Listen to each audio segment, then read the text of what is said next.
사람은 희망과 함께 사는 존재죠. 건강을 잃어 사망 진단을 받고 다 죽어가던 사람에게도 다시 살 수 있는 한마디로 환자에게는 새 힘이 솟아오름을 봅니다. 사랑을 포기하고 축 늘어져 체념했던 사람도 그 사랑을 되찾게 되면 희망이 보이고 얼굴색이 달라지고 살맛을 느끼는 것을 우리는 종종 봅니다. 어떤 철학자는 인간을 이렇게 얘기합니다. 실존적 근원은 불안이다 라고 얘기합니다. 인간이 얼마나 많은 불안감을 가지고 사는지 모른다. 그러면서 우리의 삶의 기반은 흔들리는 기초다 그랬어요. 하나님을 믿지 않는 세상 사람들도 인생을 보니까 사람이 늘 걱정, 근심한다는 겁니다. 그들이 서 있는, 우리 인간이 서 있는 그 기초가, 기반이 참 흔들리는 기초다. 언제 어떻게 넘어질지 모른다는 겁니다. 그러니까 가만히 생각해 보면 이렇게 불안하고 흔들리는 기초 위에서 사는 인간에게 여러분 가장 필요한 삶의 원동력이 되는 것이 무엇이겠습니까? 그게 희망이라는 겁니다. 살아가는데 희망이 없다면 살맛이 없습니다. 아무리 좋은 음식을 갖다 주어도 입에 별로 그렇게 맛이 나지 않는다라는 거죠. 그러니까 희망이 없는 세계를 한번 상상해 보시기 바랍니다. 매일 일어나면 똑같은 걸 반복합니다. 근데 모든 세상 사람이 그렇게 살아가요. 특히 이민자의 삶은 더 그렇지 않습니까? 아침에 일어나서 하루 종일 특별한 날 빼고는 매일 똑같습니다. 다람쥐 쳇바퀴 도는 것이 이민자들의 삶인데, 그럼에도 불구하고 그 안에서 우리가 희망을 찾을 수 있고 희망을 볼 수 있다면 삶의 원동력이 있다라는 겁니다. 내가 왜 이렇게 일을 할까? 그거 아세요? 자녀들이 어릴 때는 아이들 공부시키고 아이들 뒷발이 하시느라고 그런 생각 없이 막 살아갑니다. 그러다가 나이가 들어서 그 아이가 커서 성인이 돼서 집을 떠납니다. 뭐 학교로 때문에 떠나고 직장 때문에 떠나고 나면 그런 생각을 많이 한대잖아요. 내가 도대체 누굴 위해 살았나? 내 인생은 뭔가? 그런 거 안 느끼셔 보셨어요? 역시 젊으신 거예요. 그러면 나는 도대체 무엇을 위해 살았나? 그래서 그거에 대해서 그런 자기 자신이 정말 무엇을 위해 살았는가? 물론 자식을 위해 살았고 가정을 위해 살았는데 우리 인간은 다 삶의 목적이 있잖아요. 그냥 자식 잘 키우는 게 목적이 아니잖아요, 인생은. 그리고 자식 너무 믿지 마세요. 떠나면 잘 생각 못하는 것도 자식이에요.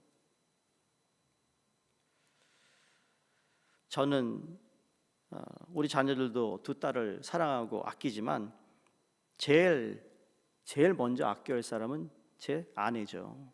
배우자예요. 걔네들은 짝 찾으면 갈 거거든요. 근데 내 옆에 있는 사람은 오랫동안 죽을 때까지 가야 되는데 그게 얼마나 우리에게 거기서 행복을 느껴야 되는데 자식에게 올인한 부모치고 말이죠. 배우자에게 소홀히 하는 사람 참 많습니다. 어찌되었든 희망이 있다라는 것, 내가 만약 이 세상을 살아가는 희망이 없다면 그 얼마나 한심하겠습니까? 그러니까 우리가 무엇을 추구하고 또 일에 전심전력하고 그 하나의 목적을 위하여 온갖 것을 희생하는 것은 여러분 희망이 있기 때문이 아닐까요? 그러기에 신앙도 어떤 면에서는 어떻게 보면 희망이라고 말할 수도 있습니다. 자, 우리가 믿는 궁극적 목적이 무엇인가? 이 죽음을 넘어 영원한 세계를 바라보는, 여러분 그것이 어쩌면 희망이 아니겠어요? 이 미국의 아프리카에서 노예를 잡아다가 팔기 시작하고 노예가 저 농장에서 일을 하고 그렇게 어렵게 사는 그 노예들이요, 일 다 마치고 저녁을 먹고 해가 지고 나면 그들이 그 큰 그 창고에 모인다고 합니다. 모여서 그들이 그 찬양을 부르는데 그걸 오늘날 소울 뮤직이라고 하잖아요. 영혼의 혼의 영 노래라고 해서 그들이 부르는 노래들을 보면 다 가사가 저 하늘에는 하나님의 나라가 있고 우리가 여기서 힘들고 어렵고 정말 힘들게 사는 고생의 길이지만 저 하늘나라에 내가 소망과 희망을 두고 산다 그러면서 그렇게 시작된 것이 아프리카 소울 뮤직이에요. 그가 희망을 두고 있다라는 거죠. 이 땅에선 그 희망을, 이게 뭐 편안하고 좋은 걸 누리지 못하지만 저 하늘나라 가서는 하나님 우리에게 허락하신 좋은 곳에서 살 것이란 희망을 가지고 있기 때문에 그들이 하루하루를 버티며 일하고 살았다는 이야기예요. 오늘 본문 읽어보시면 이러한 희망의 증표를 하나님이 인간에게 무지개의 약속으로 보여주었다는 데에 큰 의의가 있습니다. 첫 번째, 무지개의 약속은 하나님의 새 언약의 증표입니다. 12절에서 13절 보시면 하나님이 가라사대 때 내가 나와 너희와 및 너희와 함께하는 모든 생물 사이에 세우는 언약에 그랬습니다. 내 무지개를 구름 속에 두었나니 이것이 나의 세상과의 언약의 증거니라 말합니다. 그러니까 다시 물로 세상을 심판하지 않겠다는 증표로 무지개를 세웠습니다. 여러분, 무지개가 영어로 레인보우잖아요. 이 레인보우인데 이걸 풀면 한자로 전사의 활이라고 합니다. 전사의 활. 이것이 의미하는 것은 하나님께서 활을 걸어 놓으셨다라는 거예요. 나는 더 이상 노하지 않겠다. 더 이상 너희를 멸하지 않으리라. 이제 나의 활을 걸어 놓겠다. 그런 뜻이라는 거죠. 사실 보면 여러분, 무지개가 활처럼 보이지 않습니까? 심판의 활을 이제 걸어 놓겠다는 뜻이라는 거죠. 그런 의미에서 무지개는 하나님의 새 언약의 증표라는 겁니다. 물로 온통 세상이 잠긴 것을 본 사람들이라면 여러분, 비가 올 때마다 얼마나 불안하겠어요. 또 물에 잠기지는 아니할까 얼마나 걱정이 되겠어요. 비가 오면 불안해할 수 있으니 불안해할 것이 없이 하나님이 영원한 언약을 무지개로 세우신 거라는 겁니다. 하나님이 이 무지개 약속을 하게 된 동기를 보면 방주에서 나온 노아가 정결한 새 중에서 제물을 삼아 번제를 드린 후에 하나님께서 그 향기를 흠양하시고 무지개의 약속을 한 것으로 우리는 봅니다. 하나님의 진노를 막을 자가 하나도 없는데 그럼 왜 하나님이 세상을 물로 심판했을까요? 창세기 5장 6절에 보시면 사람의 죄악이 세상의 관영함과 그 마음의 생각의 모든 것이 항상 악할 뿐입니다 라고 그랬습니다. 그래서 하나님이 한탄하세요. 근데 여기 보면 사람이 생각하고 계획하는 것이 항상 악하다고 했습니다. 그래서 사람뿐만 아니라 모든 생물까지 다 쓸어버리기 위하여 물로 심판을 한 것입니다. 그러면 여러분, 사람이 하는 모든 생각과 계획이 악하다면 그건 무슨 의미일까요? 그리고 노아가 하나님께 방주에서 나와서 하나님께 제사를 드린 후에 흠양하시고 무지개를 보여줬다는 이 두 가지를 잘 보시면 무엇을 이야기할까요? 노아는 하나님께 제단을 쌓아 예배를 잘 드렸다면 자기 멋대로 생각하고 살아갔던 사람들은 하나님께 제단을 제대로 쌓았다는 말일까요? 아니요. 제단이 무너졌다는 얘기죠. 예배를 하지 않았다라는 거죠. 하나님을 경외하지 않았다는 것을 뜻합니다. 하나님께 제단을 쌓지 않아 제멋대로 산 결과라는 겁니다. 여러분, 우리 믿는 사람들이요, 어떤 이유든 간에 뭐 개인적인 이유든 공동체가 뭐 싫던 하나님 앞에 예배드리던 사람이 예배드리지 못하면 잘 된다고 보지요. 잘 되고는 것 같아요. 그러나 하나님은 살아계신 하나님이세요. 나보다 신앙생활 못하는데 저렇게 잘 나간다고 이런 부러워할 것 하나도 없어요. 부러워하지 마시기 바랍니다. 창세기 6장 읽어보면 하나님의 아들들이 사람 딸들의 아름다움을 보고 자기들이 좋아하는 대로 아내를 육체에 맞게, 쾌락에 맞게 받아들였다고 합니다. 하나님의 형상으로 지음받은 영적 존재들이 그 영성을 다 상실하고 육체로 전락해버린 것을 의미합니다. 즉 하나님의 자녀들이 하나님과의 관계에서 제단이 없어지면 육체로 전락할 수밖에 없다라는 말씀입니다. 그래서 제단이란 오늘의 예배 행위를 말하는 겁니다. 사람에게서 하나님께 예배드리는 행위가 사라지면 남은 것은 육체를 위한 것뿐이라는 겁니다. 이거 명심하셔야 합니다. 예배는 하나님을 만나는 유일한 길입니다. 그렇죠?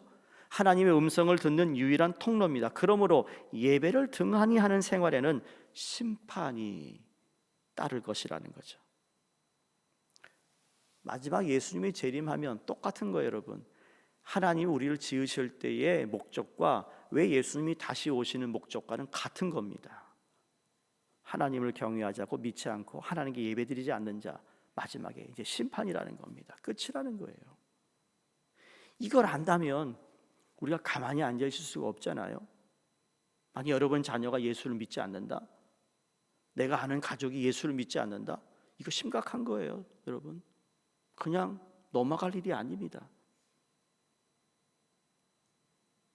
그래서 무지개는 하나님의 새 언약인데, 두 번째는 무지개의 약속은 하나님의 주체적 사랑의 표시입니다. 13절에 내가 내 무지개를 구름 속에 두었나니, 참 시적인 말이잖아요. 이 말이 상징하는 교훈이 무엇이겠습니까? 당신의 사랑 언약을 구름 속에 걸어 놓았다라는 말입니다.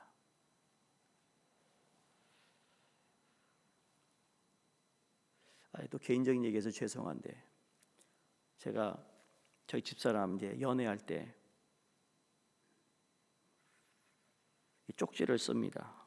좋은 이야기를 써 쪽지를 써가지고요, 반주하는데 그에 항상 올려놨던 적이 있습니다. 매번 내가 줄 때마다 무슨 얘기할까 서프라이즈 좀 해주고 싶었는데, 그게 제 사랑의 표현이었어요. 교회에서 만났으니까 대놓고 막 사랑 표현하면 안 되잖아요. 반주하기 내려오기 전에 제가 먼저 가서 빨리 거기다 올려놓고 그랬던 거 기억합니다. 그러니까 사랑의 언약을 구름 속에 걸어 놓았다. 무지개는 하나님께서 스스로 인간을 사랑하여 세운 수직적 언약인데, 노아의 8 식구에게만 해당되는 것이 아니라 그들과 같이 방주 되신 예수 그리스도 안에 들어와 구원을 얻은 모든 성도에게 하신 언약이라는 거죠. 이 수직적 언약은 왜일까? 여러분, 그냥 하나님 우리에게 일방적으로 우리에게 허락하신 하나님의 사랑의 방법이라는 거죠. 누구든지 저를 믿으면 멸망치 않고 영생을 얻으리라 하신 이 말씀도 사랑의 말씀이라는 거죠. 하나님은 구원 얻은 성도들에게 지금도 당신의 약속 무지개를 보이면서 영원한 사랑을 깨닫게 하시기를 원하신다는 겁니다. 이걸 시각적으로 보여주고 있는 거예요. 그렇죠? 2000년 전에 십자가에서 죽은 사람은 저주인데, 지금은 저 십자가가 무엇이죠? 하나님의 사랑입니다. 우리에게 시각적으로 보는 것이 중요하잖아요. 당신의 사랑 약속을 구름 속에 두었다. 여러분, 무지개는 맑고 갯날에 나타나지 않고 반드시 비가 온 후에 나타나듯이 이게 하나님의 사랑이라는 겁니다. 힘들고 어려울 때 하나님의 사랑이 있다라는 것을 보라는 거예요. 저 구름 속에 있다라는 걸 보라는 거죠.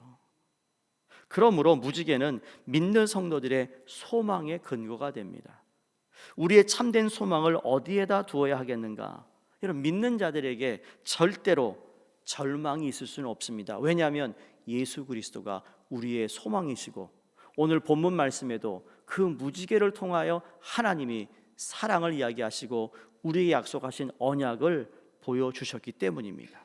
낙심과 포기할 마음이 왜 없겠습니까? 그럼에도 불구하고 우리는 그 낙심과 포기를 다시 일어나 구름 사이에 숨겨져 있는 저 하나님의 약속을 볼 수 있어야 된다는 겁니다. 누가 보는가? 노아가 그렇게 오랫동안 방주를 짓고 오랫동안 비가 내리고 모든 피조물이 물에 씻겨 내려가는 걸 보면서, 여러분, 노아는 무엇을 했을까요? 노아가 방주 안에서 뭘 했을까요? 동물만 케어했던 것이 아니라 거기서도 하나님을 경외하며 제단을 쌓았다고 전 믿습니다. 영적인 사람이 되란 이야기예요. 다른 사람이 뭐라 그래도 하나님의 말씀을 의지하고 말씀에 따라 살아가며 그 말씀에 순종하는 사람이 영적인 사람이라는 겁니다. 오늘날 교회에서 자꾸 영적인 사람을 아주 이상하게 표현하려고 하는데 그렇지 않습니다. 고린도후서 4장 8절에 사도 바울이 이렇게 말합니다. 우리가 사방으로 우겨싸움을 당하여도 쌓이지 아니하며 답답한 일을 당하여도 낙심하지 아니하며 핍박을 당하여도 버림받지 아니하며 거꾸로 트림을 당하여도 망하지 않다 그랬습니다. 그 이유가 어디에 있습니까? 그것은 성도들의 소망 근거가 바로 구름 속에 걸어놓은 무지개를 보며 사는 사람들이기 때문입니다. 대부분의 사람은 자신의 소망 근거를 이 땅 위에서 찾으려고 합니다. 그래서 땅을 보며 살아갑니다. 땅만 많이 가지고 있으면 무엇인지 할 수 있다고 생각하는 사람들이 참 많습니다. 또 많은 사람이 이 땅 앞에 머리를 숙입니다. 땅을 소유한 사람 앞에는 법도 적용되지 않는 그러한 세상이 되어버렸습니다. 하나님 두려운 줄도 모르고 땅의 힘을 믿고 위세를 부리는 세상이라는 겁니다. 그러나 보세요.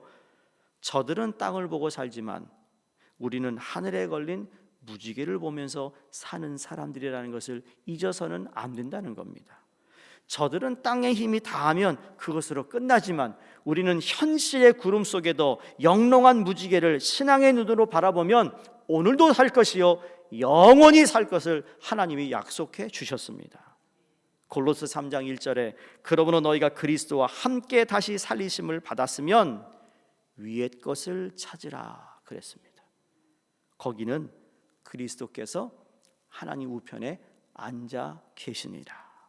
그러므로 구원받은 저와 여러분, 약속의 무지개를 바라보는 한 결단코 패배와 낙심이 있을 수 없습니다.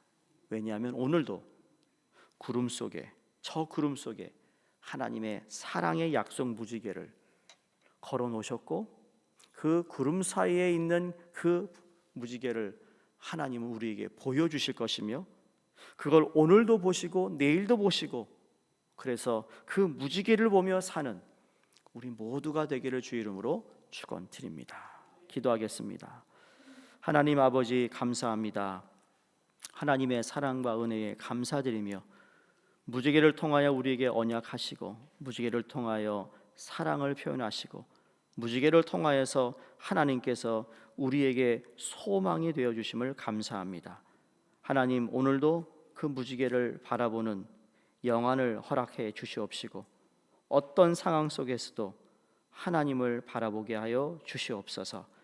이제 2025년 시작하여 하나님 첫 출발부터 하나님만을 바라보게 하여 주셔서 하나님의 말씀에 사로잡힌 바 되는 저희 모두가 되게 하여 주시옵소서. 감사드리며 예수 그리스도 이름으로 기도드립니다. 아멘. 함께 기도합니다. 여러분 위 앞에 보시면 이번에 표가 리셋입니다. 리셋은 세 가지를 우리가 목표하는데 리턴 돌아옴, 두 번째 restore 다시 우리 회복하심, 세 번째로는 renew입니다. 재개하는. 그래서 하나님 우리 뉴욕 성결교회가 이 리셋을 통해서 다시 한번 하나님께 회복된 은혜가 있게 하여 주시옵소서. 기도해 주시고 그리고 우리 선교회를 위해서 함께 우리 기도하시고 여러분 개인 기도하시겠습니다. 할렐루야. 하나님 아버지 감사합니다.